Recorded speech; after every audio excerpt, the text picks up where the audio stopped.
नमस्कार दोस्तों, मेरा नाम रमेश प्रसाद स्निग्ध है और मैं एक मोटिवेशनल स्पीकर और मेंटर हूं। आज मैं शिव खेरा द्वारा रचित पुस्तक जीत आपकी का छठा वीडियो शुरू करने जा रहा हूं, जिसमें बहुत सारी बातें आपको आज बताएंगे कि सफल होने के लिए हमें क्या करना चाहिए, कैसे हम जीवन में सफल हो सकते हैं। तो शुरू करते हैं। सफल लोग जो होते हैं बहाने नहीं बनाते हैं। अगर हम असफल होना चाहते हैं तो हमारे लिए सबसे अच्छी सलाह यह है कि ना तो सोचिए और ना कुछ पूछिए और ना ही कुछ सुनिए। एक इंसान संकोच करता है हीन भावना की वजह से, और दूसरा गलतियों को ना करने के लिए संकोच नहीं करता है हीन भावना की ही वजह से। हेनरी सी लिंक ने कहा था, इतिहास से सबक न लेने वाले लोग नष्ट हो जाते हैं। इतिहास गवाह है। वैसे लोगों की जीवनी ज़रूर पढ़ना चाहिए जो हर्ष से आर्स तक पहुँचे हैं और अपने जीवन में उतारने का प्रयास करना चाहिए। अगर हमारा नज़रिया सही हो तो हम अपनी गलतियों से सीखते हैं। असफलता सफ़र का अंत नहीं, महज भटकाव होती है। अगर कोई काम आप कर रहे हैं, असफलता मिल रही है तो एक भटकाव है। क्यों असफल हो रहे हैं इसके बारे में सोचिए। यह देर की वजह बन सकती है, हार की नहीं। असफल होना देर हो सकता है सफल होने में, लेकिन हार की वजह नहीं हो सकती है। अवसर को न पहचान पाना। कौन से व्यक्ति असफल होते हैं? जो अवसर को पहचान नहीं पाते हैं। इन एबिलिटी टू रिकॉग्नाइज अपॉर्चुनिटीज़ अक्सर बाधाओं का रूप धारकर भी आ सकते हैं, इसीलिए बहुत सारे लोग उन्हें पहचान नहीं पाते। याद रखिए, बाधा जितनी बड़ी होगी अवसर भी उतना ही बड़ा होगा। इसलिए बाधा आ रही है तो आप यह मान लीजिए कि आपको बहुत बड़ा अवसर मिलने वाला है। क्योंकि याद रखिए, डर वास्तविक हो सकता है और काल्पनिक भी। डर की बुनियादी वजह नासमझी होती है। डर कर जीना भावनाओं की कैद में जीने के समान है। डर असुरक्षा की भावना, आत्मविश्वास की कमी और बहानेबाजी की आदत को जन्म देती है। यह हमारी क्षमता और योग्यता को नष्ट कर देता है। इसलिए डरा हुआ इंसान स्पष्ट ढंग से सोच नहीं पाता। डर रिश्तों और सेहत को नष्ट कर देती है। इसलिए डरे नहीं और प्रत्येक दिन को अंतिम दिन समझें। डर की कुछ आम वजह यह है: असफलता का डर, कुछ अनजानी चीज़ का डर, तैयारी न होने का डर, गलत फैसला लेने का डर, अस्वीकार किए जाने का डर। डर इंसान को बेचैन कर देता है, जिसकी वजह से इंसान बेतुकी बातें सोचने लग जाता है। आमतौर पर लोग डर से दूर भागते हैं। भागने से हमें राहत मिलती है और कुछ देर के लिए डर से दूर भागते हैं, लेकिन डर की वजह बरकरार रहती है। डर को एक ऐसा झूठ मानिए जो हमें सच लगता है। False evidence appearing real. Fear का फुल फॉर्म होता है फॉल्स एविडेंस अपीयरिंग रियल। असफलता से भी अधिक बुरा असफलता का डर होता है। प्रतिभा का उपयोग न कर पाना, यह भी असफलता का कारण है।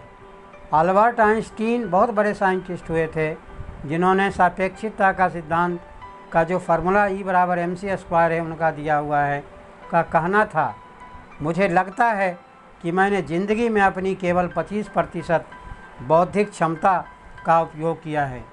सोच लीजिए, अगर वह अपने बौद्धिक क्षमता का, इंटेलेक्चुअल कैपेसिटी का अगर 100% इस्तेमाल करते तो आज दुनिया क्या से क्या हो जाता।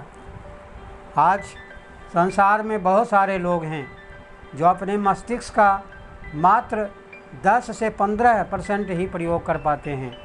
विलियम जेम्स के मुताबिक इंसान अपनी केवल 10 से 12% आंतरिक क्षमता का उपयोग करता है।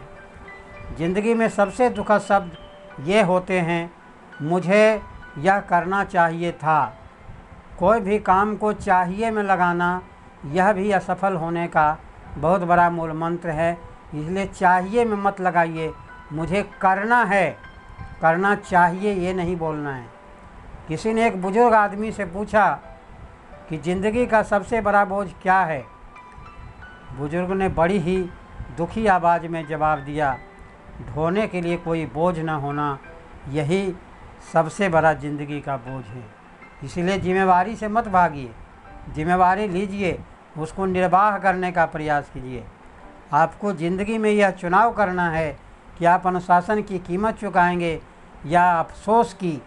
टिम कॉनर ने कहा था, खेलकूद, शिक्षा, एकेडमिक जो क्षेत्र होता है और व्यापार यानी किसी भी क्षेत्र में अनुशासन के बिना महत्वपूर्ण सफलता कोई भी कभी हासिल नहीं कर सकता है। अनुशासनहीन लोग हर काम करने की कोशिश करते हैं, लेकिन उनमें किसी भी काम को करने का संकल्प नहीं होता है। लगातार कोशिश की कमी अनुशासन की कमी का नतीजा होती है। अनुशासित रहने के लिए आत्मनियंत्रण एवं त्याग की आवश्यकता होती है तथा भटकाव और लालच से बचना पड़ता है। अनियमित कड़ी मेहनत से कहीं बेहतर है नियमित रूप से की गई थोड़ी सी कोशिश जो अनुशासन से आती है। अनुशासन और पछतावा दोनों ही दुखदायक हैं। अगर कोई इंसान खुद की इज्जत नहीं करता और अपनी अहमियत महसूस नहीं करता तो उसमें स्वाभाविक रूप से आत्मसम्मान की कमी होती है। इसलिए अपने आप को कभी भी हीन भावना से घर्षित ना करें। आप यह समझें कि आप दुनिया के एक अनमोल रत्न हैं। भगवान ने आपको बनाया है, भगवान के बच्चे हैं, तो भगवान के द्वारा जो काम होगा अच्छा वह आपके द्वारा होगा। जिन लोगों में आत्मसम्मान की कमी होती है वे लगातार अपनी पहचान की तलाश करते रहते हैं। शख्सियत कहीं पड़ा हुआ नहीं मिलता, उसे बनाना पड़ता है। बहानेबाजी की आदत, निकम्मापन और आलसी आत्मसम्मान की कमी का ही नतीजा होते हैं। निकम्मापन उस जंग की तरह है जो बढ़िया से बढ़िया लोहे को भी खा जाता है। मेरे प्यारे दोस्तों, 60 वर्ष पहले मैं सारी बातें जानता था, लेकिन जब मैं कुछ नहीं जानता, अपनी अज्ञानता को निरंतर जानते रहने की प्रक्रिया ही शिक्षा है, बिल डुइराइट ने कहा था। इसीलिए आदमी को हमेशा सीखने की प्रवृत्ति होना चाहिए। कहा जाता है कि learning is life long process, जीवन पर्यंत चलने वाली प्रक्रिया है सीखना। अपनी अज्ञानता के दायरों को जानना ही ज्ञान प्राप्ति की दिशा का पहला कदम है। इंसान जितना ज़्यादा ज्ञान प्राप्त करता है उसे अपनी अज्ञानता के क्षेत्रों का अनुभव भी उतना ही ज़्यादा होता है। अगर कोई इंसान यह समझता है कि उसे सब कुछ मालूम है तो उसे सीखने की सबसे ज़्यादा ज़रूरत है। भाग्यवादी नज़रिया, फैटलिस्टिक एटीट्यूड, भाग्यवादी नज़रिए वाले उनके हालात की वजह से जन्म लेने वाली जिम्मेदारियों की कबूल करने से कतराते हैं। वो सोचते हैं भाग्य में होगा तो हो जाएगा। ऐसा नहीं होता है। भाग्य उसी का चमकता है जिसमें आत्म अनुशासन है, जिसमें काम करने की लगन है। कमज़ोर दिमाग वाले लोग तकदीर वाले बालों, कुंडली देखने वालों और खुद को अवतारी पुरुष घोषित करने वालों के चक्कर में आसानी से आ जाते हैं, जबकि कई बार ऐसे लोग केवल पाखंड कर रहे होते हैं। भाग्यवादी लोग अंधविश्वासी के चंगुल में फंस जाते हैं। इसीलिए भाग्यवादी नहीं बनिए, कर्म कीजिए। गीता में श्री कृष्ण ने कहा था कि कर्मण्येवाधिकारस्य मा फलेषु कदाचन। इसलिए कर्म करो, फल की चिंता नहीं करो। अच्छा कर्म करोगे अच्छा फल मिलेगा, बुरा कर्म करोगे बुरा फल मिलेगा। अगर हम असफल होना चाहते हैं तो भाग्य में विश्वास कीजिए, और सफल होना चाहते हैं तो वजह और नतीजे के सिद्धांत में विश्वास कीजिए। सैमुअल गोल्डबीन ने सच ही कहा है, मैं जितनी कड़ी मेहनत करता हूँ भाग्य के उतने ही करीब पहुँच जाता हूँ। कोई काम आधे मन से करने का मतलब नाकामयाबी की उम्मीद करना और उसे हासिल करना है। नज़रिया, एटीट्यूड, हिम्मत और सोच में गहराई के बिना ज़िंदगी एक अंधा तजर्बा है। तंग, सुस्त और कमज़ोर दिमाग वाले लोग हमेशा आसान और सबसे कम रुकावटों वाले रास्ते को चुनते हैं।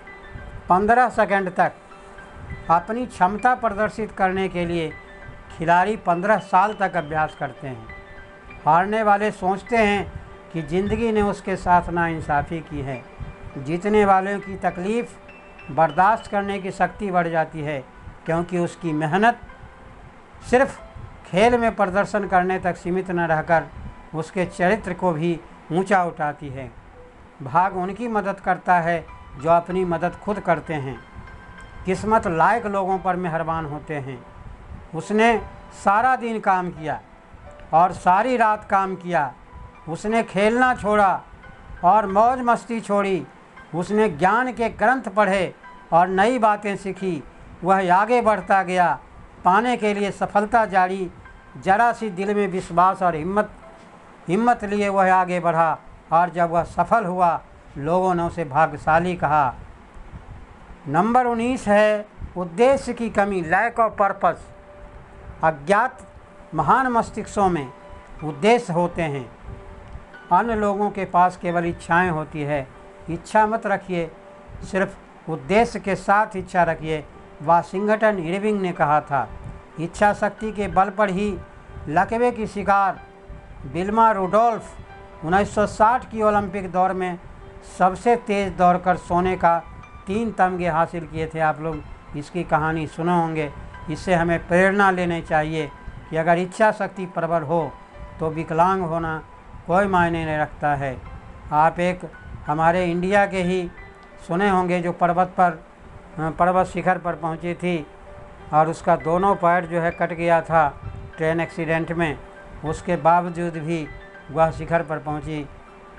ग्लेन कनिंघम के मुताबिक यह इच्छा शक्ति ही थी जिसने जले पैरों वाले एक लड़के को 1 मील की दौड़ में विश्व रिकॉर्ड कायम करने की शक्ति दी।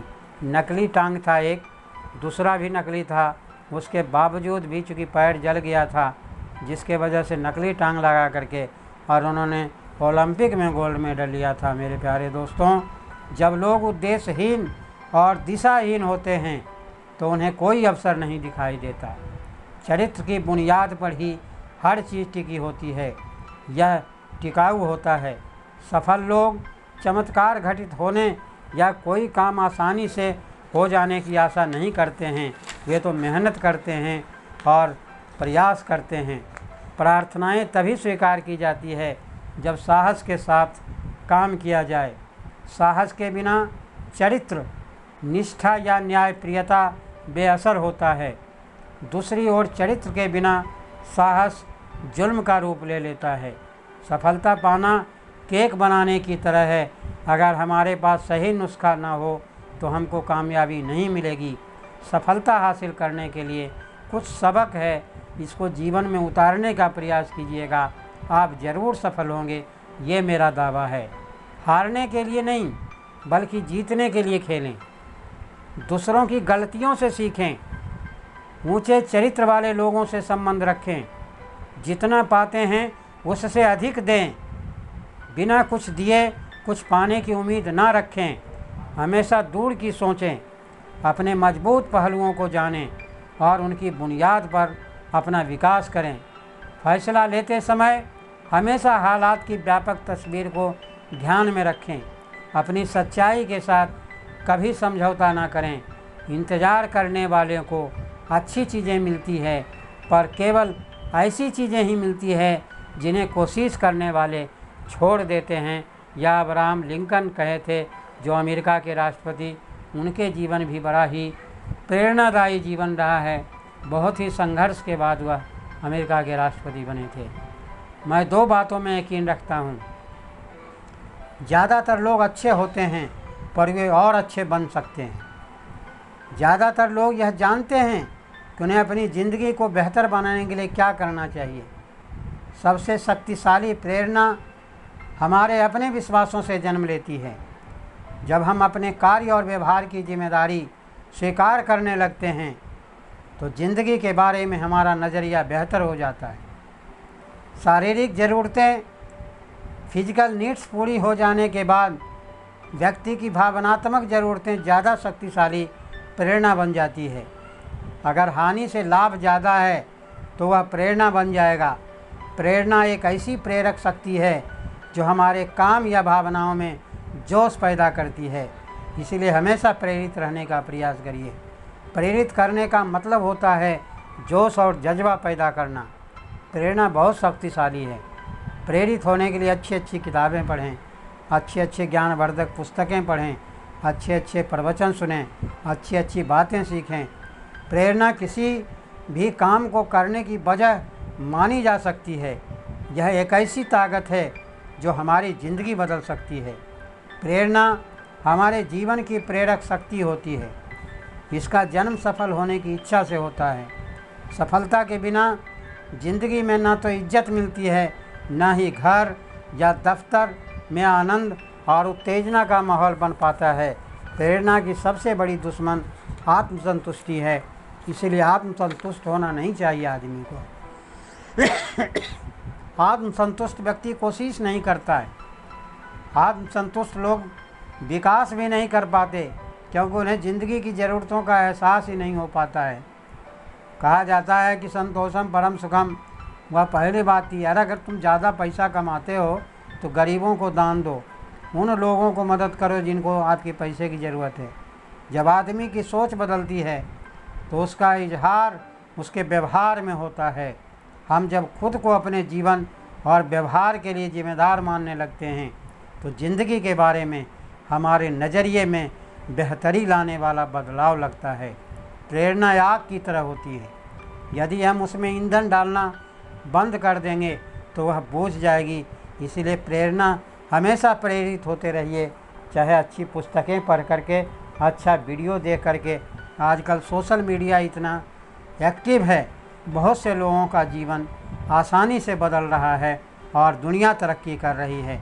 प्रेरणा दो तरह की होती है, एक आंतरिक होती है, दूसरा बाहरी होती है। बाहरी प्रेरणा पैसा, सामाजिक मान्यता, प्रसिद्धि और भय के कारण उत्पन्न होने वाली प्रेरणा के ये फ़ायदे हैं। इसकी वजह से काम जल्दी पूरा हो जाता है। काम समय पर पूरा हो जाने से नुकसान नहीं होता। थोड़े समय के लिए इंसान की काम करने की शक्ति बढ़ जाती है। आत्मसम्मान, उपलब्धि के एहसास, जिम्मेदारी और विश्वास जैसी आंतरिक प्रेरणाएं व्यक्ति के अंदर से आती है। आंतरिक प्रेरणा व्यक्ति को अनुभव होने वाली आंतरिक संतुष्टि है। आंतरिक प्रेरणा टिकाऊ होती है क्योंकि यह इंसान के अंदर ही जन्म लेती है और आत्म प्रेरणा का रूप ले लेती है। दो सबसे महत्वपूर्ण आंतरिक प्रेरणाएं हैं, मान्यता और जिम्मेदारी। जिम्मेदारी से आदमी में जुड़ाव और स्वामित्व की भावना जन्म लेती है। जिम्मेदारी का अभाव आदमी के उत्साह को घटाता है। आर्थिक पुरस्कार अस्थायी होते हैं और उनका असर थोड़ी देर के लिए होता है। किसी सोच को अमल में आते हुए देखने का ख्याल अपने आप में भावनात्मक संतुष्टि प्रदान करने वाला होता है। सही काम करना एक ऐसा पुरस्कार है जो खुद ही प्रेरणादायक है। प्रेरणा इंसान को आसान रास्ता अपनाने की इच्छा पैदा करती है, लेकिन अंत में वह ज़्यादा मुश्किल साबित होती है। कर्मचारी को प्रेरणाहीन बनाने वाले कुछ कारण यह है: अनुचित आलोचना, नकारात्मक आलोचना, सबके सामने अपमानित किया जाना, काम न करने वालों को पुरस्कृत करने से काम करने वालों को उत्साह कम होता है। असफलता या सफलता का डर, सफलता से कई लोग आत्मसंतुष्ट हो जाते हैं। दिशाहीनता, कोई निश्चित लक्ष्य न होना, आत्म सम्मान की कमी, लॉ सेल्फ एस्टीम, प्राथमिकताएं तय न होना, नकारात्मक आत्मवार्ता, दफ्तर की राजनीति, ये सारे कारण हैं। अगर ये सब कारण से आप दूर हटें तभी आप आंतरिक रूप से प्रेरित हो सकते हैं। तो मेरे प्यारे दोस्तों, आज मैं वाणी को यहीं विराम देता हूँ। नेक्स्ट वीडियो के बाद फिर मिलेंगे। Thank you for watching this video. अगर यह वीडियो अच्छा लगे तो आप इसे सब्सक्राइब करना ना भूलें और आप शेयर करना ना भूलें और लाइक करना ना भूलें। Thank you for watching this video.